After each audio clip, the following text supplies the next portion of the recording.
I'm 82 years old, and it took me a lifetime to understand why the people I loved kept drifting away. I thought attraction was about excitement. I was wrong, and that mistake cost me everything. I'm sitting in the same kitchen where my wife once hummed while making soup, where my son used to do his homework, where I used to promise I'd be better tomorrow. The house is quiet now, no humming, no pencil scratches, just the ticking of a clock that sounds louder every year.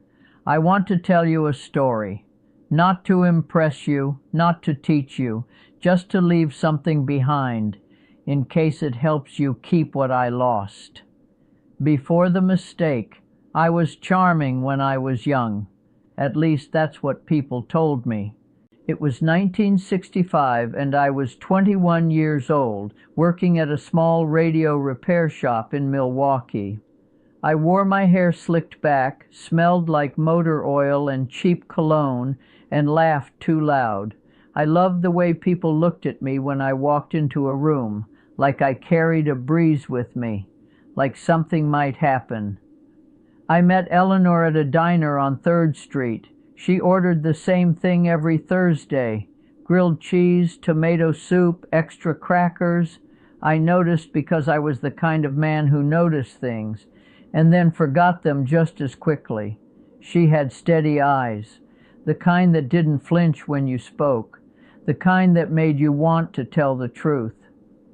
"You look like trouble," she said, smiling. I grinned. "Only the good kind." And for a while I was. I'd show up unannounced with wildflowers. I'd take her dancing on Tuesdays just because. I'd write her notes on napkins and leave them in her purse. Then I'd disappear for days. Not cheating, not lying, just gone. Busy, distracted, chasing something. I never knew what. When she asked where I'd been, I'd shrug. Life. She deserved more than that. But I was young, and people laughed at my jokes, and the world felt wide open. I thought love was supposed to feel like fireworks, constant sparks, big moments, grand gestures. I didn't understand that what really makes someone fall in love is knowing you'll be there tomorrow. I married Eleanor in 1970. She wore a simple white dress her mother had sewn. I cried during the vows, surprising even myself. I meant every word, I just didn't know how to live them.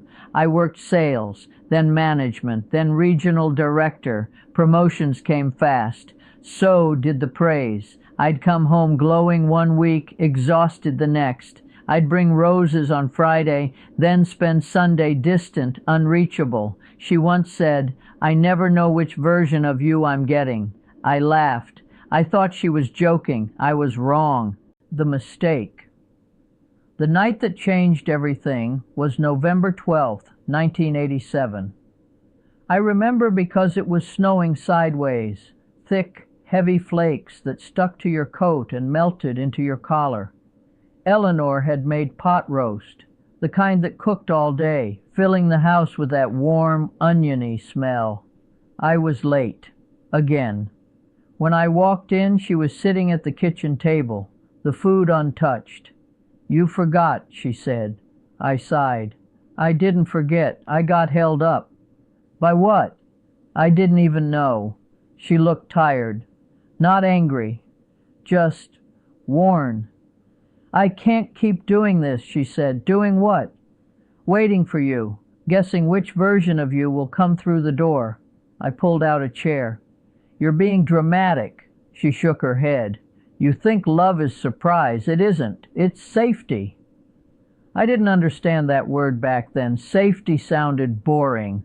I stood up. "I work hard. I provide. Isn't that enough?"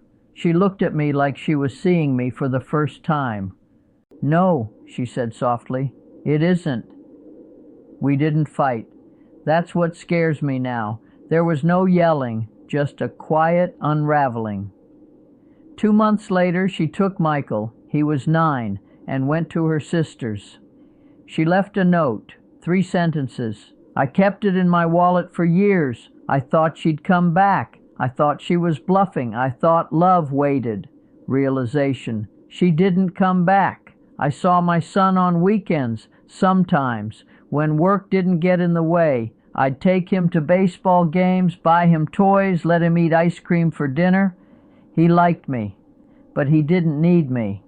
That's worse. Eleanor remarried in 1994, a man named Harold, a quiet accountant who showed up on time.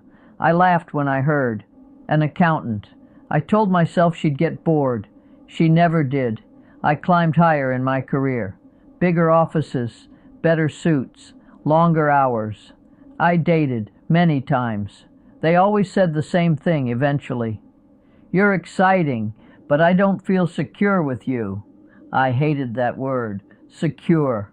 It sounded like settling. Years passed, then decades. Michael grew up, married, had a daughter. I saw her twice a year.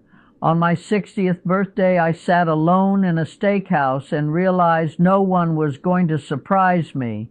No one was waiting. That night, I drove to Eleanor's old house. The new owners had painted it blue. There were wind chimes on the porch. I sat in my car and cried. Not loudly, just quietly, like a leak. I finally understood what she had meant. Love isn't built on intensity. It's built on reliability, on showing up the same way every day, on being boring in the best possible way. Present day. Eleanor died in 2018. I went to the funeral. I stood in the back. Harold was holding her hand in the casket. I envied him, not for the years they had, but for the way she had looked at him, like she could rest. Now I'm 82. My hands shake. My hearing fades. But my mind is sharp enough to regret. I walk past couples on benches, young ones, laughing, fighting, making up. I want to tell them something. That attraction isn't about mystery. It's about emotional consistency, about being the same kind person on Tuesday as you were on Sunday, about not making people guess if they matter, because the heart gets tired of guessing. If you love someone, let them rest in you. I can't go back, but you can still move forward. If someone in your life never has to wonder where they stand with you, you're doing something right. Don't wait until your kitchen is quiet like mine. And if this story stayed with you, pass it on. Someone out there still has time.